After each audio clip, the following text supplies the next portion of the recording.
It's all starting to make sense.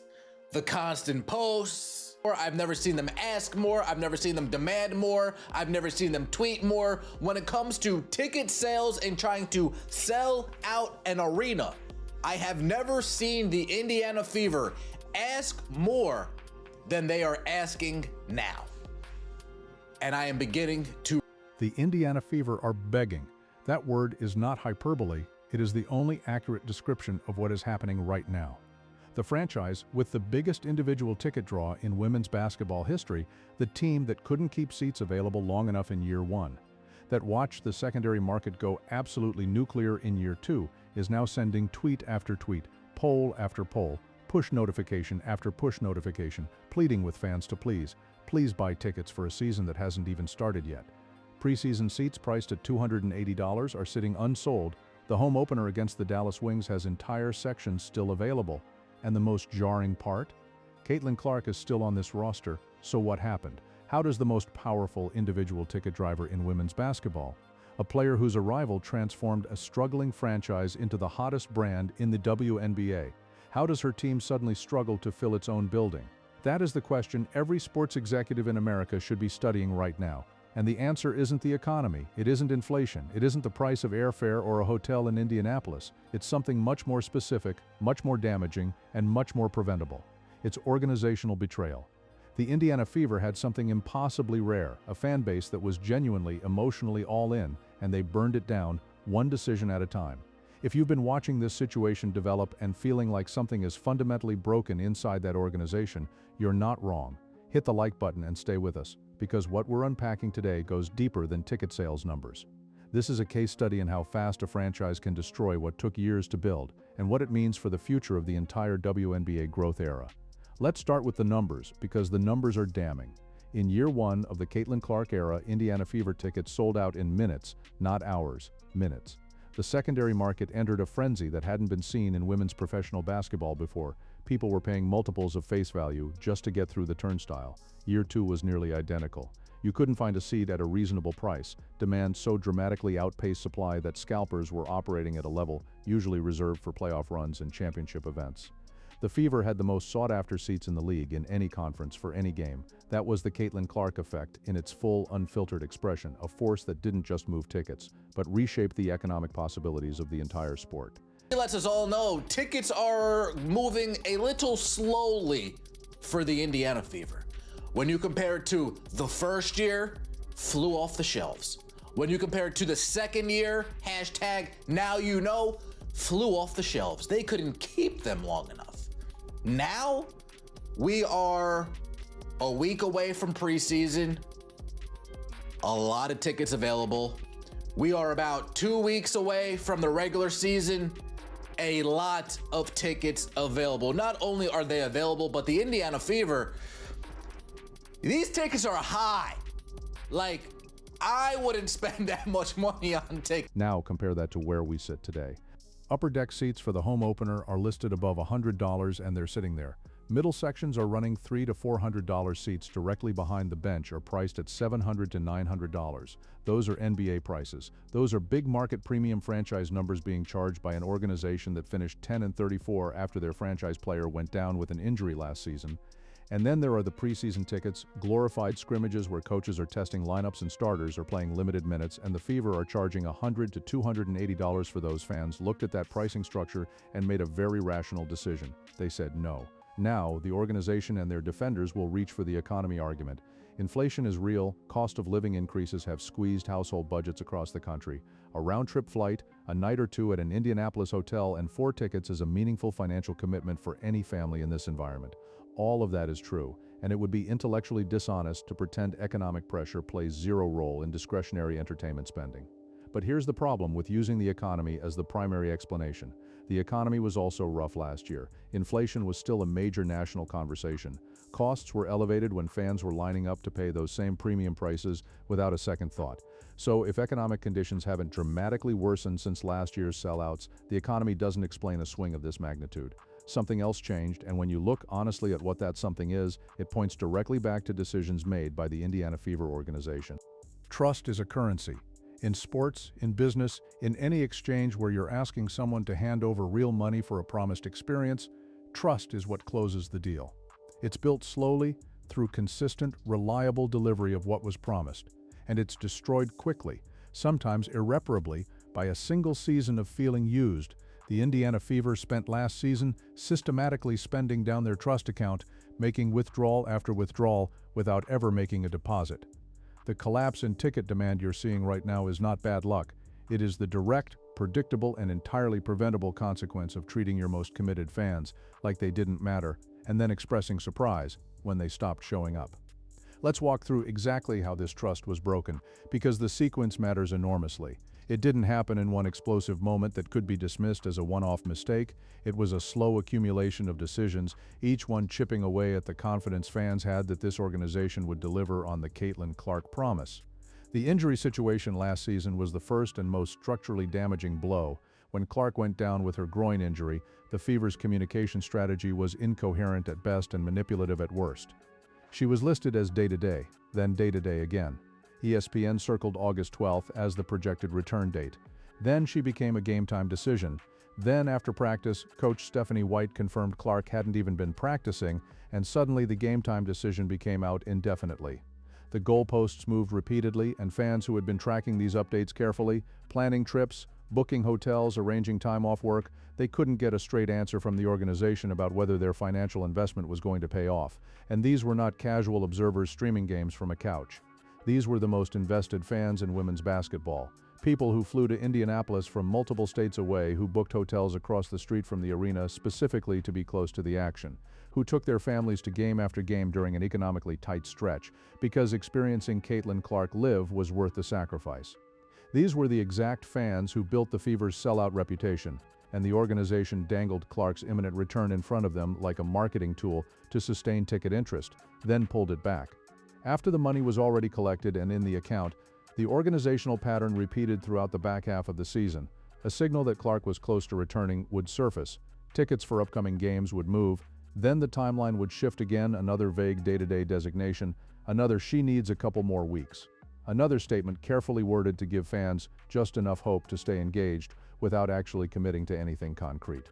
The difference between "we don't know her timeline" and actively implying imminent return to stimulate sales is a meaningful one. Fans are perceptive, they track these patterns. And by the end of last season, a substantial portion of the Fever fan base had concluded that the organization was managing their expectations strategically rather than communicating honestly. That conclusion, right or wrong, is the foundation of the trust collapse we're witnessing in real time today. And here's what makes that conclusion so costly for the Fever right now. Once fans believe an organization was stringing them along, nothing the organization says can immediately reverse that belief. Trust requires demonstrated evidence over time. A press conference can't rebuild it. A new marketing campaign can't rebuild it. Not even having Caitlin Clark healthy and on the roster going into a new season can fully rebuild it, because fans remember. They remember booking the hotel. They remember the flight confirmation. They remember telling their kids they were going to see Clark play and then having to explain at the arena why she wasn't there. Those memories are now attached to the decision of whether to buy tickets, and they're pushing fans toward a wait-and-see posture that is costing the organization in a very visible, very public way. Tell us this: if you bought tickets last season expecting to see Clark and had that experience disrupted by the organization's handling of her injury, are you buying early this season? Drop it in the comments below, because the Fever front office needs to understand the scale of what they broke, and subscribe while you're there so you don't miss what's coming next in this story. But the injury communication is only one layer of this, because when Clark was healthy and playing, a meaningful portion of fans who showed up, who paid those premium prices, who made those trips, walked away feeling like they hadn't gotten what they paid for on the court either. They paid to see the player who had electrified college basketball for 4 years, the woman who could fill an arena by herself. What they watched instead was Clark running off-ball routes in a controlled offensive system that seemed architecturally designed around Stephanie White's preferences rather than around Caitlin Clark's extraordinary strengths. They watched her setting screens. They watched other players handling the ball in situations where Clark's creation ability should have been the offensive engine. They watched, as many fans described it, the Stephanie White Show, a coaching philosophy that appeared more committed to validating its own existence than to unleashing the most dynamic playmaker in women's basketball. This is not just emotional fan frustration talking. There is a legitimate basketball argument embedded in these observations. Clark's defining qualities: her shooting range that forces defenses to extend dramatically, her passing vision that collapses double teams and creates wide-open teammates, her pick-and-roll playmaking that no defender in the league has consistently solved. All of these strengths are maximized when she has the ball in her hands and is operating as the primary decision-maker. When you run her primarily as an off-ball wing in a structured set offense, you're actively suppressing the capabilities that make her a generational talent. Knowledgeable fans watched that and felt frustrated. Fans who couldn't articulate the X's and O's felt the same thing intuitively because the game looked slower and less explosive than what they expected, and the scoreboard reflected it. Now layer on the offseason, because if the injury mismanagement and on-court usage last year damaged the foundation of fan trust, the decisions made this offseason cracked that foundation further. The Fever signed 8 guards in a roster construction exercise that left analysts and deeply invested fans genuinely confused. You have the best point guard in women's basketball, operating at the highest level of playmaking efficiency the sport has seen in years, and the front office's response is to stack another layer of guards. The logic of that construction doesn't explain itself, and the organization hasn't offered a compelling explanation for fans trying to understand it. Then there's the selection of Raven Johnson at the 10th overall pick, a move that addressed a position already well covered on the roster while leaving the size and defensive versatility needs unresolved. Fans who had watched the team get physically dominated in stretches last season and hoped the draft would address that saw those needs deprioritized in favor of yet another perimeter player. The cumulative picture painted by these roster decisions is of an organization that believes deeply in its own process regardless of what outside evidence and fan sentiment is telling it. And then came the words, because words in many cases did more lasting damage than any roster decision. Amber Cox raised the possibility of minute restrictions on Clark for the upcoming season, framed around long-term player health management, a framing that is theoretically defensible in isolation but lands like a gut punch to a fan base already frustrated by watching their superstar play constrained roles. The immediate fan question isn't philosophical, it's financial. Are we paying NBA prices to watch Caitlin Clark play 25 minutes? Then Stephanie White, rather than offering reassurance to a fan base whose confidence was already fragile, stated publicly that she has 25 years of coaching experience on Clark and therefore understands the game at a level Clark doesn't yet, which may be accurate as a biographical fact. But as a message to send to fans who are actively questioning your judgment, it is one of the most counterproductive things a coach could say. You don't respond to a trust crisis by asserting your authority is beyond question. That is precisely how you confirm the concern. And then there's Lynn Dunn. When fans began voicing these concerns across social media, specific evidence-based criticism about roster construction, player usage, and organizational priorities, Dunn's response was to characterize the critics on Twitter as complainers, not engaged stakeholders raising legitimate questions, not passionate investors in the franchise expressing understandable frustration. Complainers, fans who had collectively built the Indiana Fever into a nationally relevant, commercially valuable brand through their emotional and financial commitment, were told, in summary, that their concerns were noise to be managed rather than signals to be heard. If our coverage is the reason you stay plugged into what's actually happening inside these organizations, the analysis that goes beyond the press release, consider joining the channel as a member. Your support is what keeps us doing the deep work that nobody else is bothering to do. The organizational dynamic playing out in Indianapolis right now has a precedent that every sports business case study references.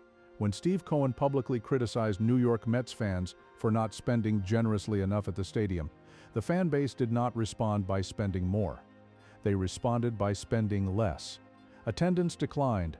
Fans delivered the most eloquent possible rebuttal. You think we're the problem? Watch what happens when we make ourselves absent. The Indiana Fever are standing at the exact same inflection point. By dismissing criticism rather than absorbing it, by calling engaged fans complainers, rather than acknowledging that their frustration reflects real organizational failures. The Fever front office has effectively told its most invested fans that their perspective is unwelcome, and fans are delivering the same message Mets fans delivered, not with words, but with empty seats. And if you know someone who's been debating whether to invest in Fever tickets this season, share this video with them. Not to talk them out of it, but because an informed decision is always a better decision. Here's where this story connects to something much larger than one team's box office. The WNBA is currently navigating what may be the most consequential period in its history. TV deals are growing in value. Franchise valuations have climbed dramatically. The Golden State Valkyries expansion franchise sold for a reported $50 million, a number that would have seemed science fiction 5 years ago. The league is in early stages of collective bargaining negotiations that will shape player compensation for the next decade, And the central argument for substantially higher player salaries rests on demonstrated market demand, filled arenas, strong viewership, robust merchandise sales, and franchise stability. What the Indiana Fever is demonstrating right now is a cautionary data point inside that larger narrative. The Clark effect is not a permanent atmospheric condition that hangs over the franchise, regardless of how the organization operates. It is a conditional relationship between a fan base and an organization. When the organization fulfills its side of that relationship, maximizing their star, communicating honestly, making decisions that signal they're trying to win, fans respond with exactly the investment that makes the WNBA's growth argument so compelling. When the organization breaks that relationship, the fans withdraw, and partially empty sections at a Clark home game are precisely the kind of data point that investors, potential franchise buyers, league-level sponsors, and CBA negotiators are watching with significant concern. The commercial dimension extends directly to the Fever's own sponsorship ecosystem.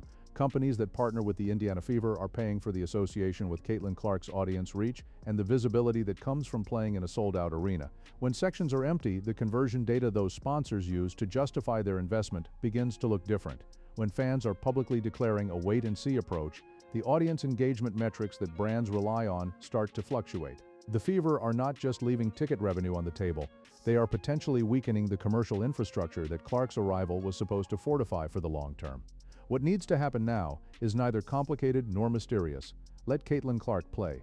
Not on a minute restriction, not in a system built around everything except her most extraordinary qualities, but as the offensive engine she was designed to be. Communicate honestly about her health when it becomes a factor, even when the truth is uncomfortable. Because fans can handle uncertainty far better than they can handle feeling manipulated, and acknowledge publicly and specifically that decisions made last season contributed to the erosion of trust that is now showing up in box office numbers. Not the economy, not complainers. The decisions, fans who feel seen and respected are remarkably willing to move forward. What they will not do is continue investing in an organization that responds to their legitimate concerns by making them the problem. The empty seats at Gainbridge Fieldhouse are not a mystery. They are a message, clear, specific, and delivered in the language that organizations understand most fluently: lost revenue. The Indiana Fever have a choice in front of them. They can continue operating as though their decisions carry no consequences and the Clark effect will sustain demand regardless. Or they can read the message their own fan base is sending. The players who made this era possible are watching. The league is watching. And the fans who built the sellout record in years 1 and 2, they're watching too, from home, with their wallets closed, waiting to see if this organization finally deserves their trust again. If you want to stay ahead of every development in this story, including what comes next when the season actually tips off and we see whether the Fever learned anything, hit subscribe and turn on notifications. We're going deeper next time into the specific offensive tendencies in Stephanie White's system that the numbers reveal are suppressing Clark's statistical ceiling, and it is a conversation the organization is desperately hoping doesn't happen. Don't miss it.